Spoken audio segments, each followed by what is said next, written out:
বাড়িতে আমি আর আমার শ্বশুর একা থাকতাম।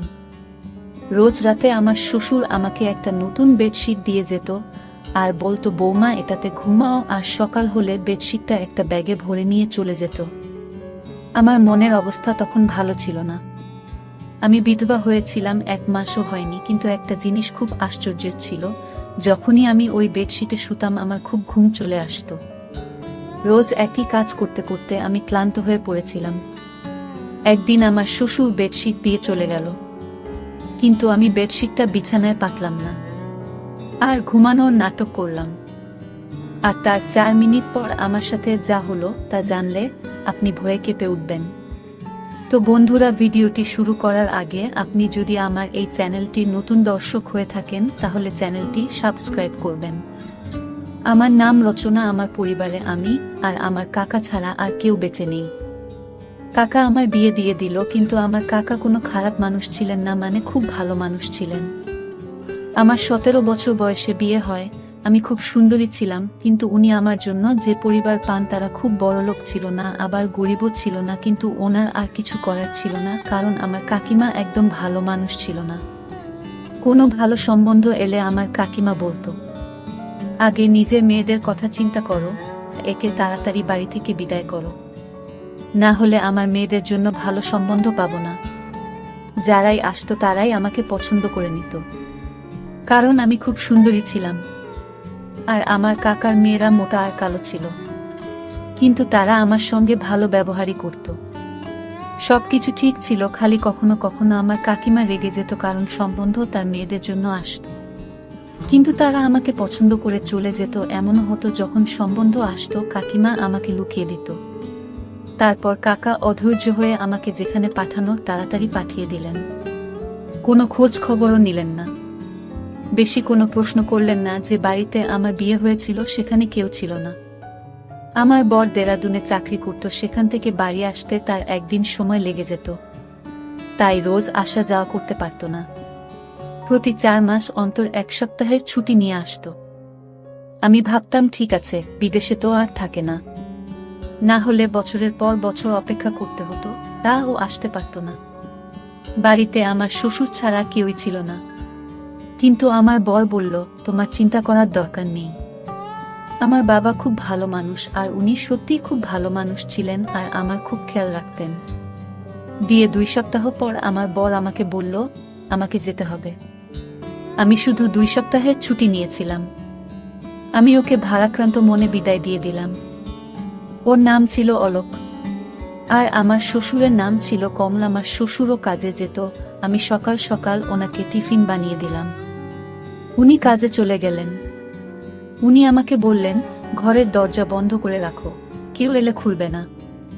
যখন আমি ফিরে আসব তখন আগে জিজ্ঞেস করবে কে এসেছেন, আমি তোমাকে বলবো আমি এসেছি, তারপর তুমি দরজা খুলবে। উনি আমাকে খুব ভালোবাসতেন, মেয়ের মতন আমার বায়না আবদার মেটাতেন। আমার মাথায় হাত রেখে চলে যেতেন, ফেরার সময় আমার জন্য সিনারা নিয়ে আসতেন। আমি বললাম, এসবের কি দরকার ছিল? উনি বললেন, তোমার নতুন বিয়ে হয়েছে, তোমাকে একটু সেবা তো করতেই হবে। আর যদি আমার স্ত্রী বেঁচে থাকতো, তাহলে তোমার মতো আমার একটা মেয়ে থাকতো, তাহলে ওর সাথে তোমার সময় কেটে যেত। কিন্তু উনি তো এই দুনিয়াতেই নেই।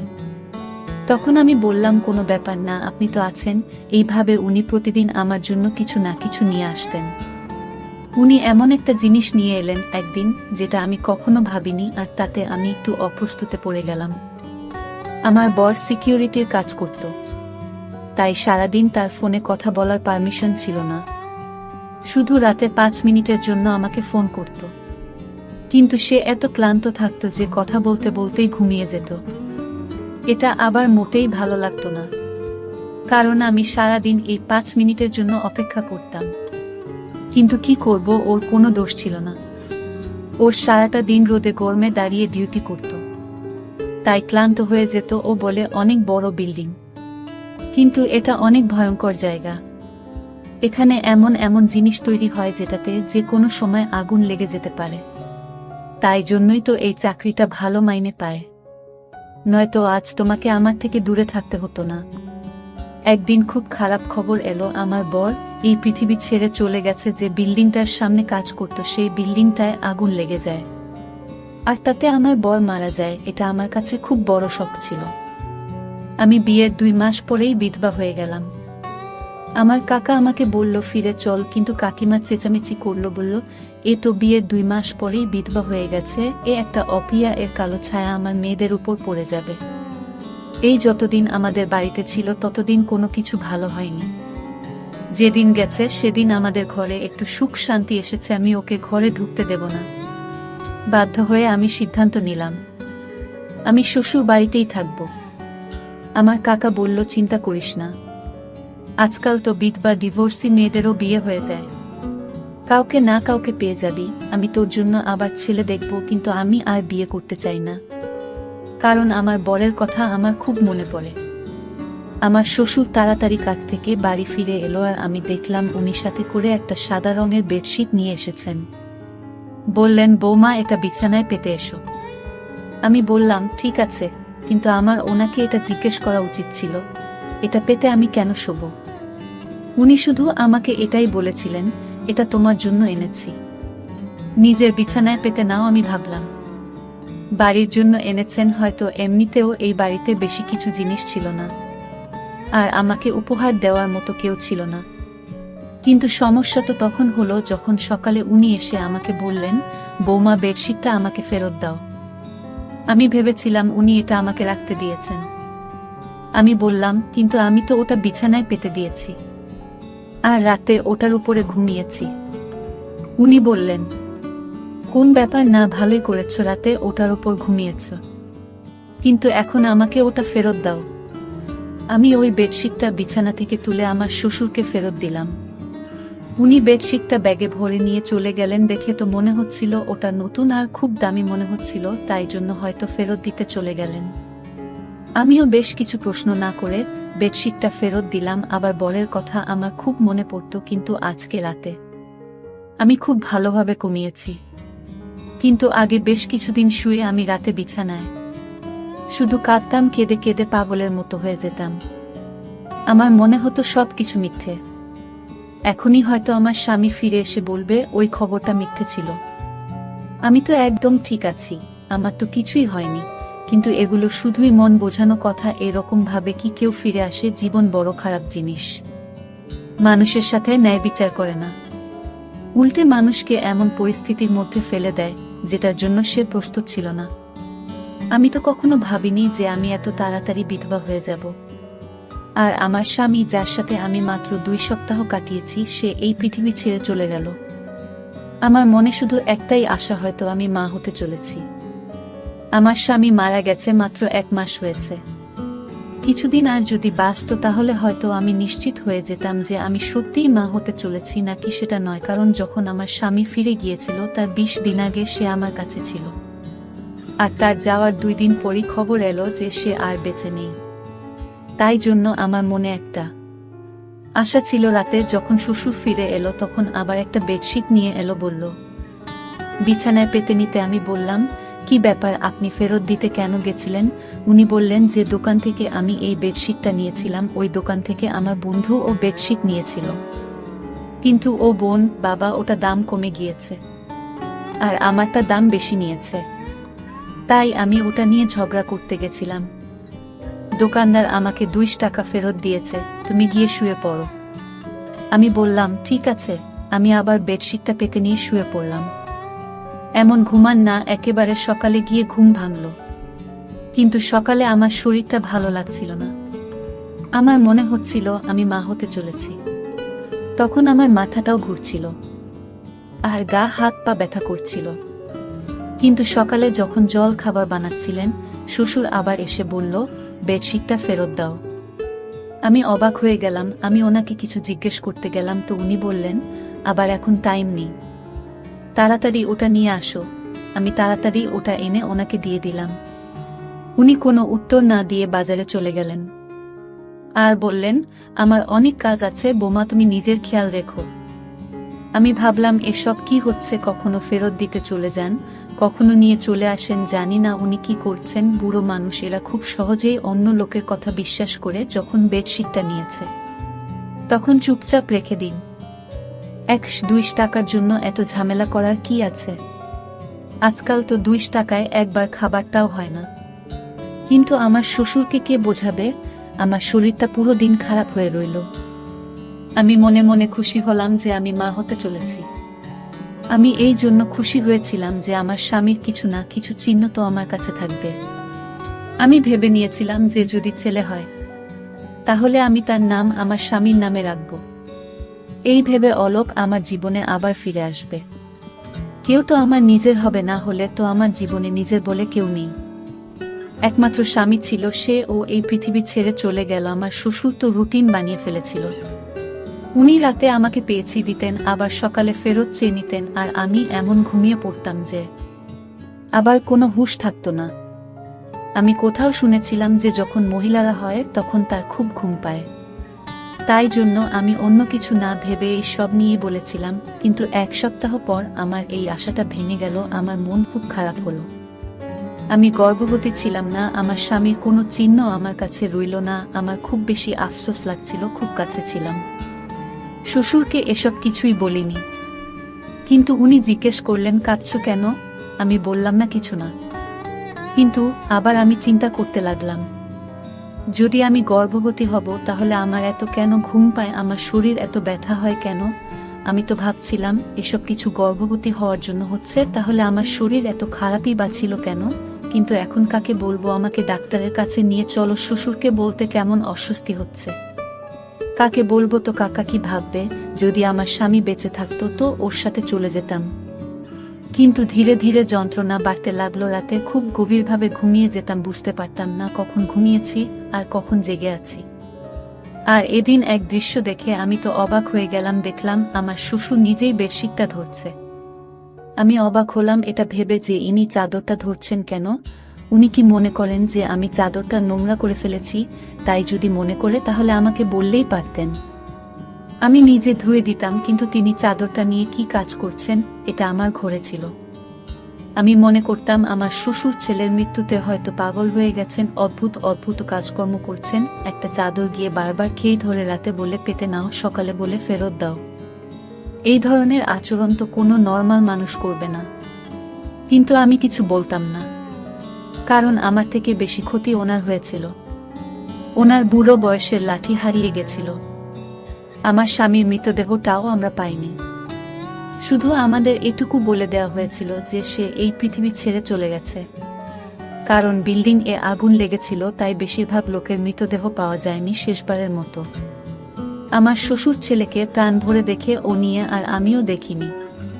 তাই জন্য হয়তো আমাদের মনে অনেক দুঃখ জমেছিল, আর সেই দুঃখটাকে বার করার জন্য উল্টো একটা কাজকর্ম করছিলেন।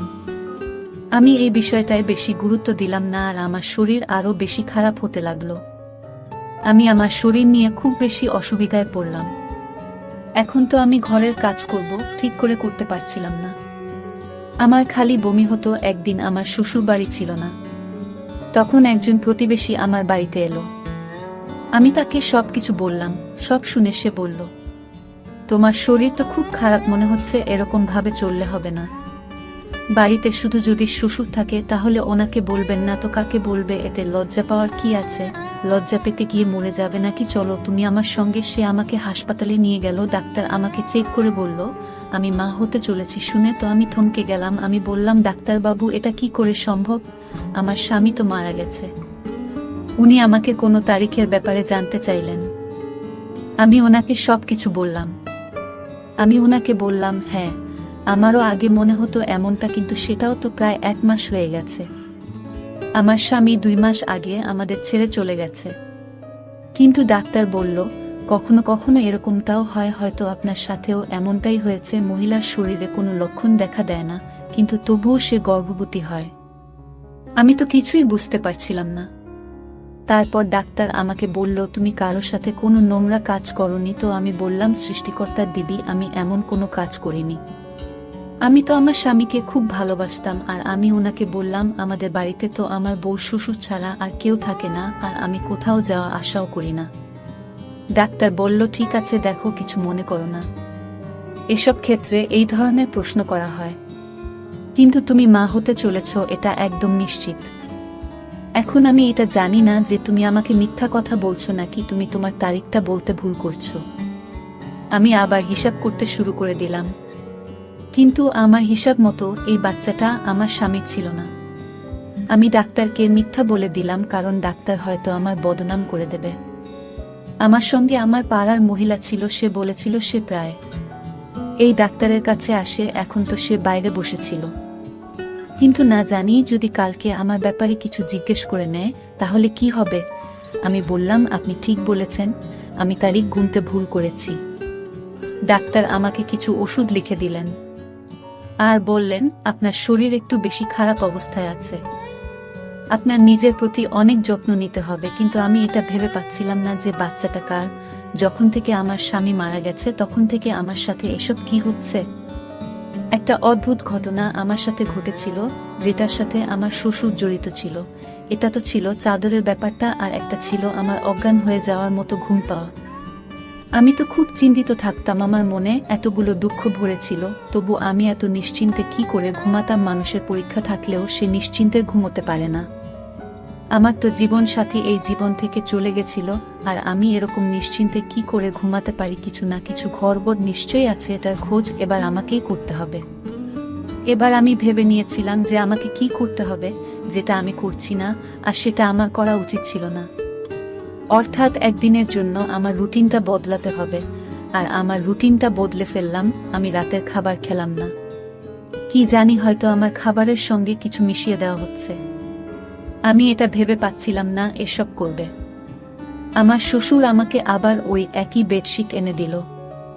এখন তো বেডশিটটা অনেক পুরনো হয়ে গিয়েছিল, তাও আমার শ্বশুর ওটাকে এমনভাবে ব্যাগে ভরে আনতো যেন নতুন। জানি না ওটাকে নিজের সাথে নিয়েই ঘুরে কেন। আমি বললাম, ঠিক আছে, আমি ওটা পেতে শুয়ে পড়ব। কিন্তু আজ আমি বেডশিটটা না পেতেই বিছানায় শুয়ে পড়লাম। কিন্তু আমি আশ্চর্য হলাম, আজ আমার ঘুম আসছিল না। আমি বুঝতে পারছিলাম না তাহলে কি আমার ঘুমের সাথে এই বেডশিটের কোনো সম্পর্ক ছিল। এসব কি হচ্ছিল আমার সাথে? আমার তো মোটে ঘুম আসছিল না। দেখতে দেখতে রাত একটা বেজে গেল, বাইরে কোনো আওয়াজ নেই।